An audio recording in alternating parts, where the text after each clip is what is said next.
By the time the child was carried out of the woods, the fog had grown so thick that the search team could barely see their own boots. They emerged from the tree line in a tight circle around her, their faces pale, their hands shaking as though they'd touched something they shouldn't have. Wrapped in an oversized wool blanket, the girl clung to nothing and no one, staring ahead with eyes that reflected the world back in a way no one could interpret, cold, shimmering, shifting like something alive inside them. She didn't cry. She didn't blink. She simply watched. The ambulance doors slammed shut, and the paramedics tried to avoid looking directly at her. The first one who did swore that her pupils narrowed into thin, animal-like slits. The second claimed they stretched wider until they swallowed nearly all the color.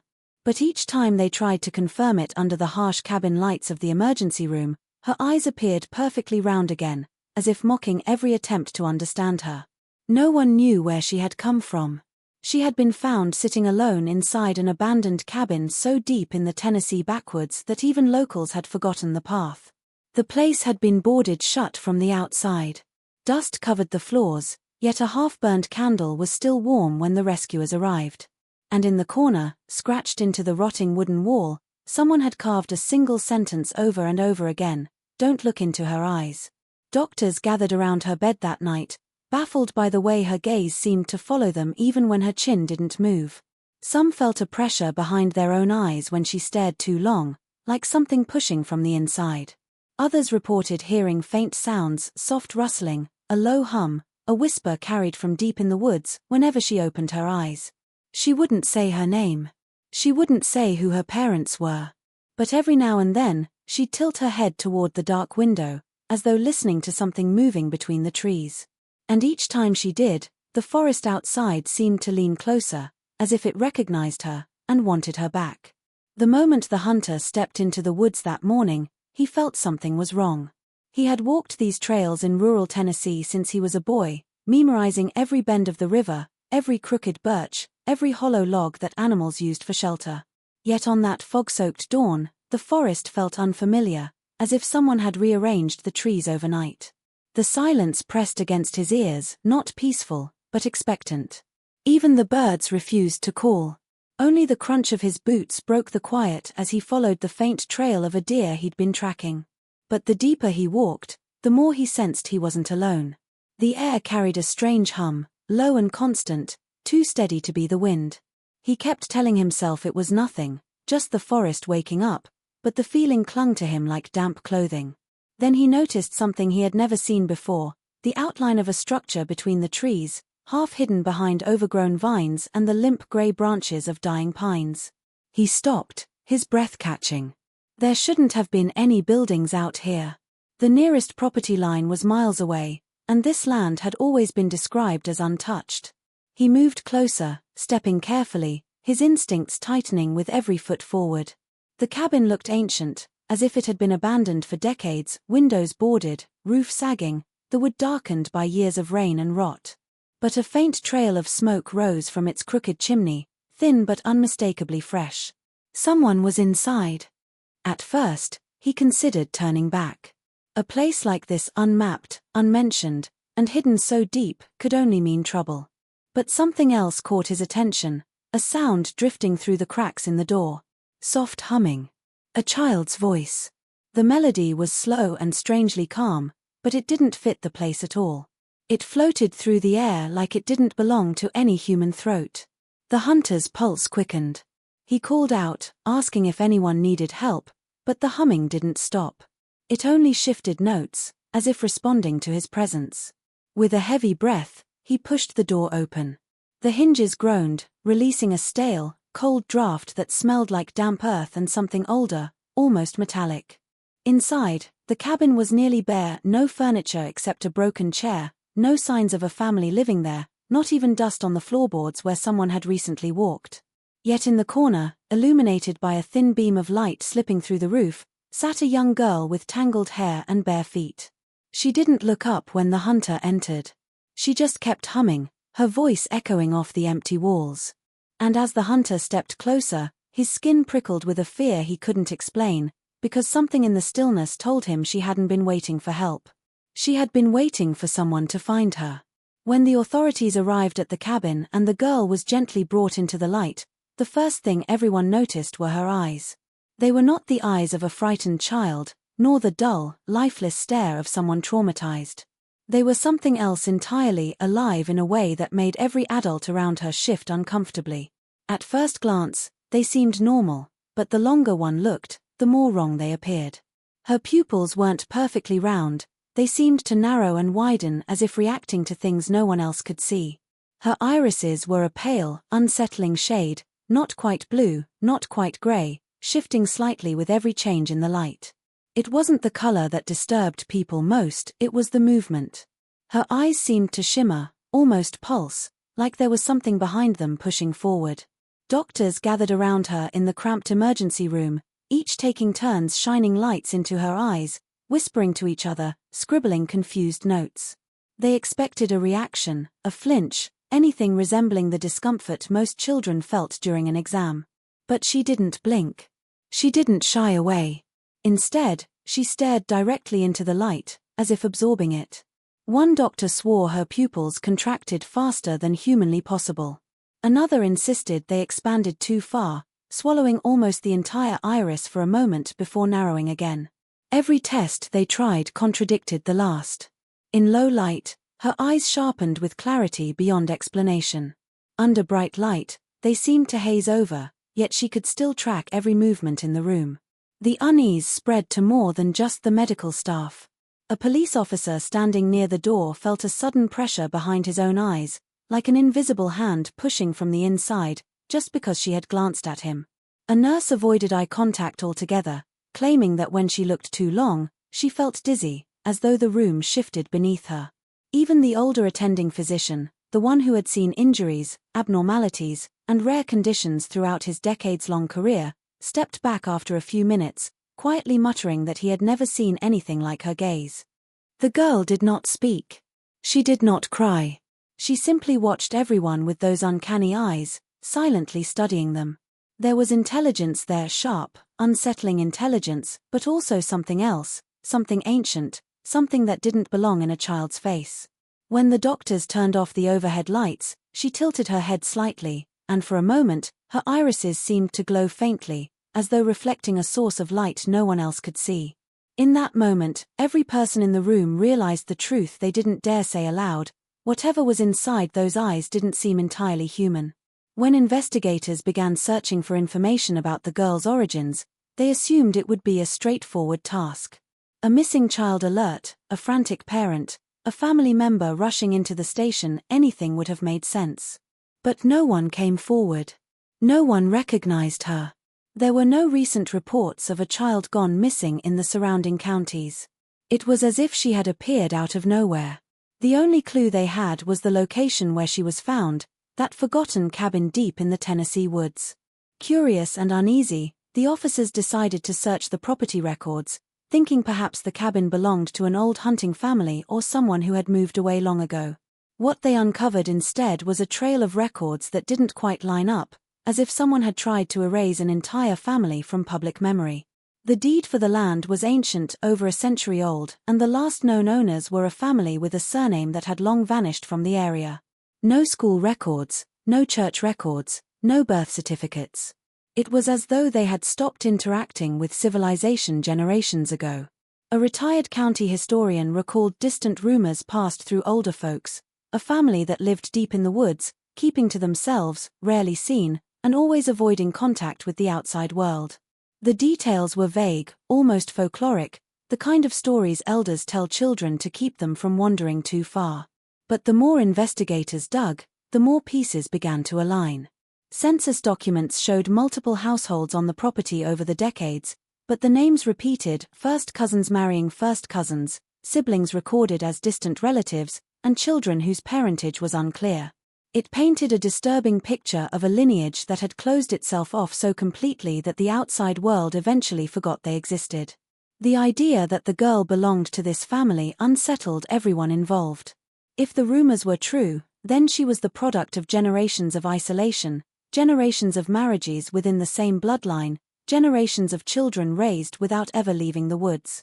Researchers examining the old records noted something else: strange notations written in illegible handwriting on several pages, small warnings or remarks left by past county clerks. One said, "Family refuses outreach." Another read, "Not safe to visit."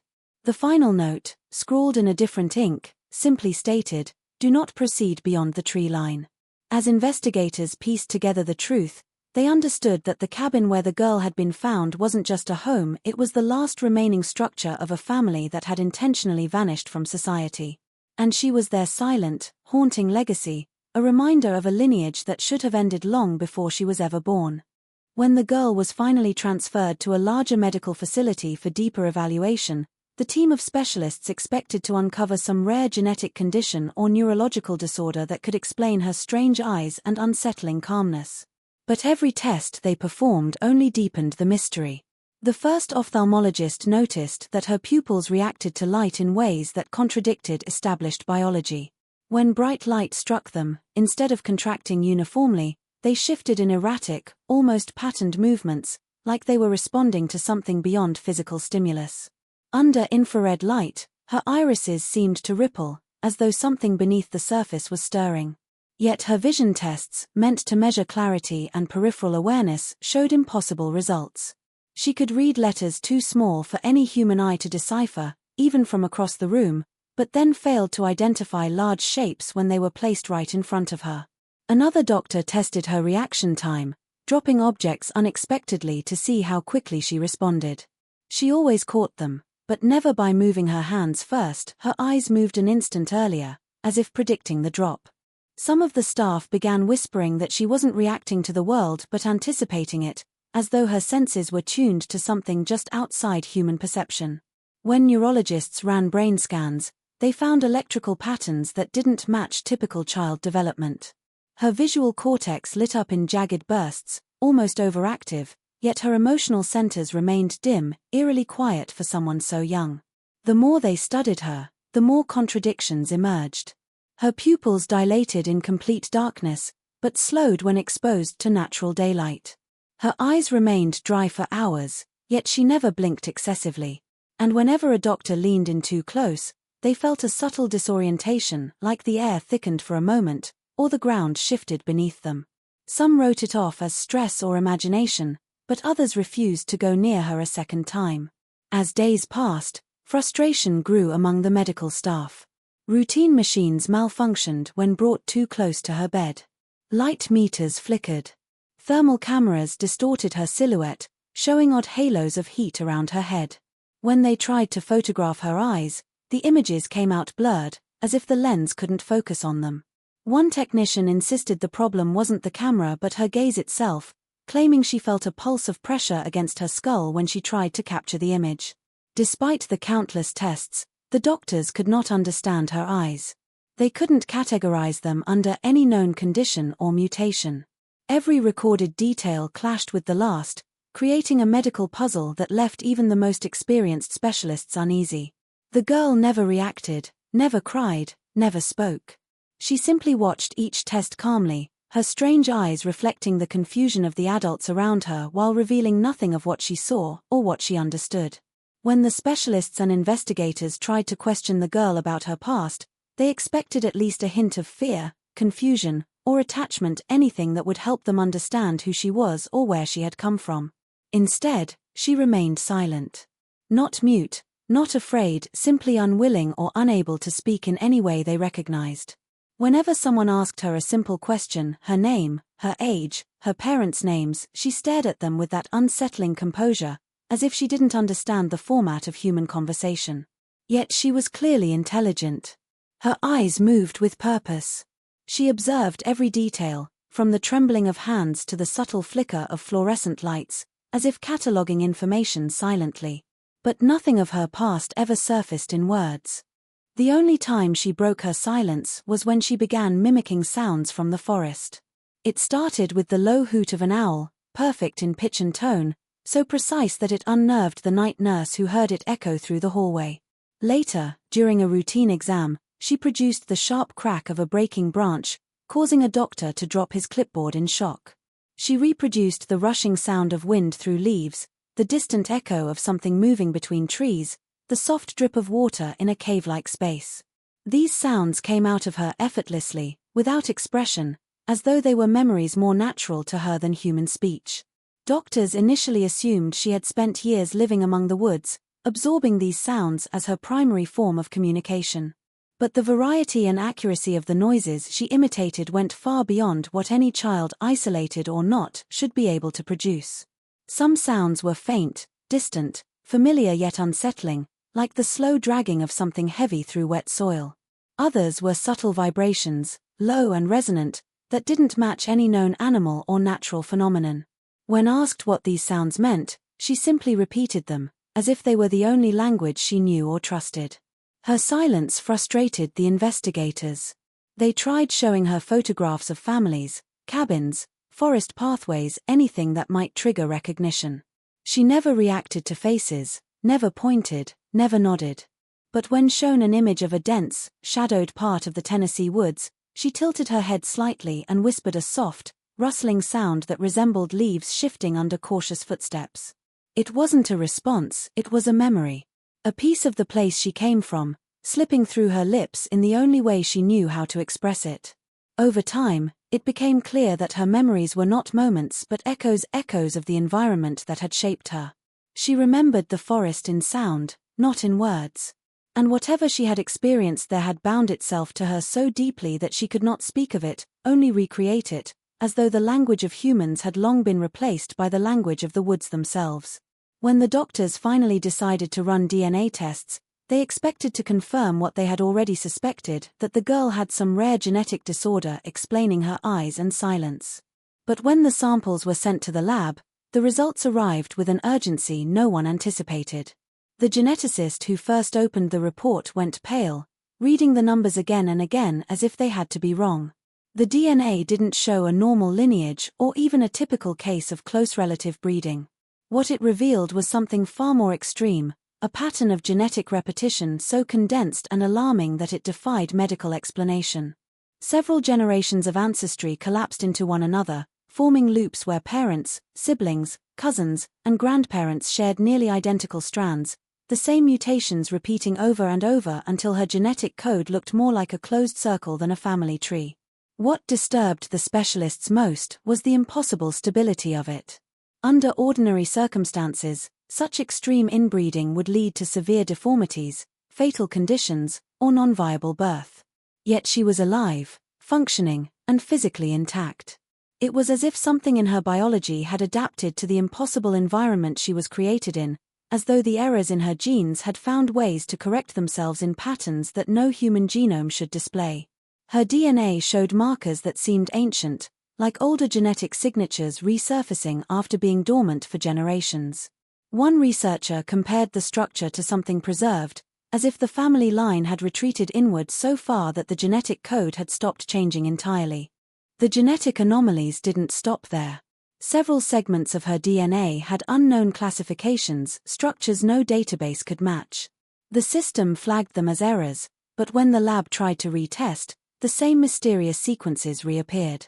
At first, the team suspected contamination or faulty equipment. But after multiple labs, multiple samples, and multiple cross-checks, the same conclusion emerged: her DNA wasn't simply damaged or altered. It was something no one had ever documented before. A closed system. A self-cycling lineage. A genetic echo chamber. The absence of external ancestry was chilling enough, but deeper analysis revealed long chains of identical markers stretching back farther than modern genealogy could track. It suggested that the isolation of her family wasn't recent, it had been happening for nearly a century or more, generation upon generation folding into itself in silence deep within the Tennessee woods. Every scientist who examined the data struggled to articulate the same unspoken thought: how had a family survived this long under such genetic collapse?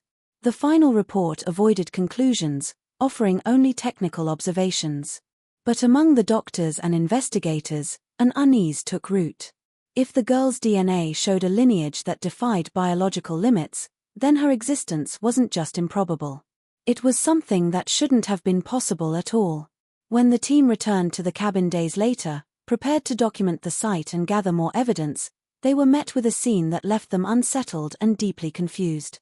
The cabin that had seemed ancient and fragile during the initial discovery now looked older, almost as if decades had passed in the brief span of a few days. The boards covering the windows had warped further, splitting and curling with jagged edges. The roof sagged more dramatically, shingles missing or rotted entirely, yet the walls appeared strangely intact in other places, as if selective decay had been applied. The air smelled different too, heavier with dampness, the kind that clings to skin and clothes and lingers in the chest. It was a smell that suggested abandonment stretching far beyond the limits of any ordinary timeline. The investigators moved cautiously around the property, cameras in hand, trying to capture every angle. What they documented did not match what they remembered. Footprints inside the cabin, faint but noticeable, seemed older than the girl's discovery could allow. Small piles of leaves that had previously been absent now cluttered the floorboards, dampened by some unseen moisture. The fireplace, which had contained a faint ember before, now appeared long dead, filled with ash that seemed to have settled over years, yet nothing outside had changed enough to account for the transformation. Every item in the cabin had either aged dramatically or remained perfectly preserved, defying logic. As they searched for clues, a sense of unease spread among the group. Tools left during the first visit, clipboards, bags, even a single flashlight, were shifted or gone entirely. Investigators began whispering, uncertain if the changes were natural or something else entirely. The walls, previously bare aside from a few scratches, now bore markings that seemed freshly carved, letters and symbols that no one in the group could identify. Some resembled the strange humming shapes the girl had been repeating, abstract curves and lines that seemed almost alive, moving subtly when viewed from certain angles. Outside, the forest itself felt different. The trail they had used to approach the cabin had vanished, replaced by brambles and twisted roots that seemed deliberately positioned to discourage entry. The trees appeared older, their trunks thicker, their bark rougher than memory suggested. Shadows fell differently, creating the illusion of movement where nothing stirred. Even the wind seemed to carry whispers, faint murmurs like someone or something was watching, shifting the air between the investigators and the cabin. No one spoke of it at first, each hesitant to voice their growing fear. By the time they left the property, everyone understood that the cabin was not static. It existed on some unmeasurable timeline, bending reality around itself. The building they had found and the building they now left were not the same. Something inside the walls, or perhaps the forest itself, was aware of the girl, aware of those who had entered, and aware of the secrets they sought to uncover. It became clear that the cabin, like the girl, was not entirely of this world, and anyone returning would find that reality had already shifted to meet it. As the local townspeople began speaking of the events surrounding the girl and her mysterious cabin, a pattern emerged in the stories that chilled everyone involved. For years, residents had whispered about the woods where she had been found, a dense stretch of forest where light barely touched the ground and the trees grew so tightly together that even the smallest paths seemed to vanish overnight. Many described hearing things that could not be explained, footsteps in the underbrush with no source, soft rustlings when the wind was still, and the occasional low murmur that sounded almost like voices conversing in a language no one recognized. These sounds had been dismissed over the years as the imagination of people walking alone, but now, with the girl's discovery, they took on a far more sinister weight. The whispers in the forest seemed to respond to presence. Hunters reported that when they approached certain clearings, the faint murmurings would stop abruptly, only to resume the moment they moved away. Some described a sensation that they were being observed, though they could see no movement and no living creature in the trees. Dogs, known to be sensitive to unseen stimuli, refused to enter these parts of the woods, growling or whimpering until pulled back. Even seasoned outdoorsmen, men who had spent decades in Tennessee's wilds, spoke of an oppressive weight in the air, as though the forest itself were alive and aware, keeping careful watch over everything within it. When authorities returned to investigate, they noticed the same patterns firsthand. As they walked the trails leading to the cabin, their footsteps seemed to echo unnaturally, sometimes out of sync with the rhythm of their own movement. Leaves rustled without wind, small branches snapped in places where no one had stepped, and faint whisperings, too soft to understand, hovered at the edge of hearing. At night, the sounds became more distinct. A low, drawn-out sighing, like someone exhaling through tightly pressed lips, drifted through the trees. Other investigators described hearing what sounded like multiple voices, close enough to seem intimate, yet scattered and distant, as if coming from different places at once.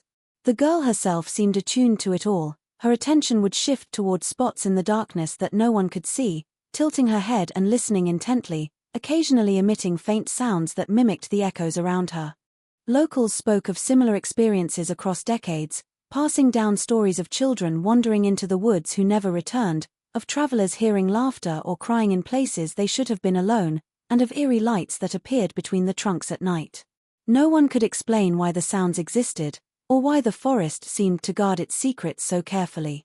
With the girl's arrival and her uncanny awareness of these sounds, the whispers suddenly felt more purposeful, almost deliberate, as though the forest had been waiting for someone to emerge who could recognize its hidden language.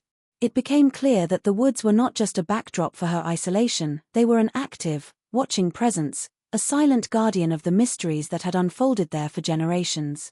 As the girl spent more time under observation, the investigators noticed a peculiar habit emerging. One afternoon, when left alone with paper and charcoal, she began to draw. At first, the sketches were abstract, a series of lines and spirals that seemed random. But over hours and days, the shapes took on disturbing clarity. Faces began to appear, elongated, hollow-eyed, with features stretched in ways that were almost human yet entirely unnatural. Each face seemed familiar to her, as if she were reconstructing memories rather than inventing images. She never smiled, never reacted emotionally while drawing, but her focus was absolute, her hands steady and deliberate, moving with a precision that seemed at odds with her young age. The investigators watched silently, unnerved by the intensity of her concentration and the darkness of what emerged on the pages. As the drawings continued, a pattern became apparent. Certain faces reappeared repeatedly, their features altered slightly each time, as if she were attempting to capture something that shifted between observation and memory. The most prominent of these faces was of a tall, thin figure with hollow, unseeing eyes and a rigid posture. Unlike the other sketches, which depicted heads and partial torsos, this figure was almost always full-bodied, its limbs elongated in impossible angles, as though it existed in a space outside natural proportion. It was a haunting presence, one that seemed to dominate the others on the page, and it drew an uneasy silence from anyone who glimpsed it. When asked who the faces were, she never answered. Instead, she traced the lines of the figure again and again, emitting soft sounds that resembled whispers of the forest, rustling leaves, snapping branches, a low hum of unseen movement. Some investigators speculated that these were memories of her family, though the faces bore no resemblance to any living relatives documented in public records. The drawings suggested something older, something buried deep within her lineage, a vision of people who may have existed decades or even centuries ago. Each face seemed to carry its own weight of isolation, its own subtle deformities hinting at generations of inbreeding, yet they were rendered with a precision that implied deep understanding and acceptance of her place within that hidden lineage. The sketches grew more intricate over time, incorporating structures, trees, and faint symbols etched into the backgrounds of each image. Occasionally, she would pause mid-drawing, tilt her head, and whisper a sound that seemed to summon a forest she could see only in her mind. The investigators could not interpret the meanings of the symbols or the distorted figures, but the presence of a recurring figure with hollow eyes created an atmosphere of dread. It was as if she were trying to warn them or perhaps document something that had been hidden for generations, something no outsider should ever see, a secret rooted in the twisted lineage of her family and the shadowed woods where they had lived. As investigators delved into the county archives searching for any trace of the girl's family, they came across a sealed file tucked away in a dusty, forgotten cabinet. The folder was yellowed with age, the corners brittle, and the writing on the outside warningly simple. Asterisk, do not approach the woods, do not interact with any child found there. Asterisk, curiosity wrestled with caution as they opened the file, revealing a collection of letters, handwritten notes, and old official reports that painted a chilling picture. The documents described a family that had lived in seclusion for generations, deliberately avoiding any contact with local authorities or neighbors. Over the decades, there had been multiple reports of children seen at the edge of the woods, children who vanished as mysteriously as they appeared. In every case, officials had been warned to leave them alone, to avoid questioning, and above all, never to remove them from the forest. The reasoning was vague, yet insistent. Something about these children and the family that raised them was beyond ordinary comprehension. The letters were unsigned but filled with urgency. One note described a young girl found wandering near the forest's edge, her eyes described as not human, not meant for ordinary sight, and the writer cautioned that even brief contact had left experienced officers shaken and disoriented. Another letter mentioned a boy who had been taken into town for questioning, only to return days later having aged inexplicably and exhibiting knowledge of places he had never visited. Each page of the archive seemed to reinforce the same warning: the forest itself was entwined with the family, a presence that could not be interfered with, a living entity guarding its secrets. Among the archives, investigators found photographs as well. They depicted the family in faded black and white, standing at the edge of the woods, their expressions rigid, almost statuesque. Their eyes, when visible, were unnerving, staring with the same unnatural intensity that the girl now displayed. The photographs were taken decades apart, yet the family appeared strangely unchanged, as though time moved differently for them, or perhaps they were preserved by some unknown force tied to the forest. Marginal notes in some reports hinted at fear among local officials, the repetition of phrases like "do not follow," "they cannot be understood," and "leave them where they belong." It became painfully clear to those reviewing the files that the warnings had not been idle. The girl was the latest in a long line of children who had lived hidden within the forest, children whose existence was deliberately erased from official records. Her discovery had triggered the very responses the archive had long cautioned against. The sealed warnings, the cryptic notes, and the repeated instructions all pointed to the same terrifying truth. The woods were not merely a home for her family but a barrier, a protective shroud that no outsider was meant to breach, and the girl herself was a living testament to a lineage and a secret that generations of officials had been explicitly told to leave undisturbed.